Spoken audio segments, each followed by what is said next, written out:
இப்படி இது பேசிக்கொண்டே போகலாம். ஆனால் என்னன்னா இன்னொரு விஷயம், இந்த நம்ம வந்து நிறைய ரூமி அவங்கள பத்தி மற்ற எல்லாமே படிக்கிறோம். ஆனா தக்கல பீரப்பா வந்து எவ்வளவு பாடுபட்டு இருக்கிறாங்க. கிட்டத்தட்ட 18,000 பாடல்களை அவர்கள் பாடியிருக்கிறார்கள். ஞான இலக்கியங்களாக இந்த தமிழ் ஊரும் நல்ல உலகத்துக்கு தந்திருக்கிறார்கள். நம்ம எல்லா கிதாப்புகளையும் படிக்கிற மாதிரி அவங்க கிதாப்பை என்ன செய்யணும், படிக்கணும், விளங்கணும். விளங்காதுன்னா விலைக்கு தர்றவங்கள்ட்ட கேட்டு விளக்கணும். இந்த புக்கெல்லாம் வந்து ஏகப்பட்ட புக்கு இது விற்பனை ஆயிருக்கு, உலகம் பூரா போயிருக்கு. மாற்று மத சகோதரர்கள் கூட நிறைய வாங்கியிருக்காங்க. ஏன்னா அது பூரா மனிதனுக்கு தேவையான விஷயங்கள். சரியா?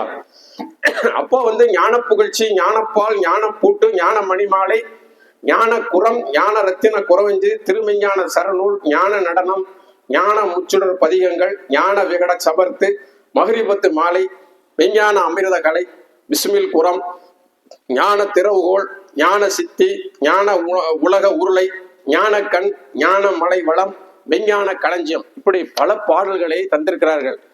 இலக்கியங்களாக தந்தது திருநெறி வீதம், ரோஸ் மீசாக்கு மாலை, ஈடேற்ற மாலை, மிகராஜ் மாலை. இதெல்லாம் யாருக்கு? நம்மளை போன்ற சக இஸ்லாமியர்கள் இதை தெரிந்து கொள்ளணும். தான் பெற்ற இன்பம் பெருகையும் வையகம் என்பதற்காக இது மாதிரி நிறைய செஞ்சிருக்காங்க. நம்ம எல்லாம் ராபியத்துல் பசரியா உள்ள கேள்விப்பட்டிருக்கோம், பெரிய பெரிய சீதவிகளை கேள்விப்பட்டிருக்கோம். ஆனா நம்ம கிட்டத்துல இருக்கக்கூடிய கூட நம்ம அறியாம இருக்கோம். இப்ப பாத்தீங்கன்னா மேலப்பாளையத்துல முஹிதீன் பஷீர் ஒலின்னு ஒருத்தர் இருக்காங்க. அவங்க நிறைய கிதாப் எழுதியிருக்காங்க. ஏன்னா கோட்டார்ல முஹிதீன் மலுக்கு முதலியார் என்கிறவங்க நிறைய கிதாப் எழுதியிருக்காங்க. அதாவது அப்படி சொல்லிக்கிட்டே போலாம். தொண்டியில வந்து குணவர ஞானி செய்குனா சேகு உதுமான், சூரங்குடியில செய்கு தர்வேஸ் மீரான் ஒலி, மேலப்பாளையம் செய்கு பூவலி ஷா மதார் ஆலிம், ஷேக் அப்துல் ஹசன் மௌலானா மணி மஸ்தான், கனியாபுரம் செய்கு அப்துல் காதிர் வாலை மஸ்தான். பெண் சூஃபியாக்கள் இருந்திருக்கிறார்கள்.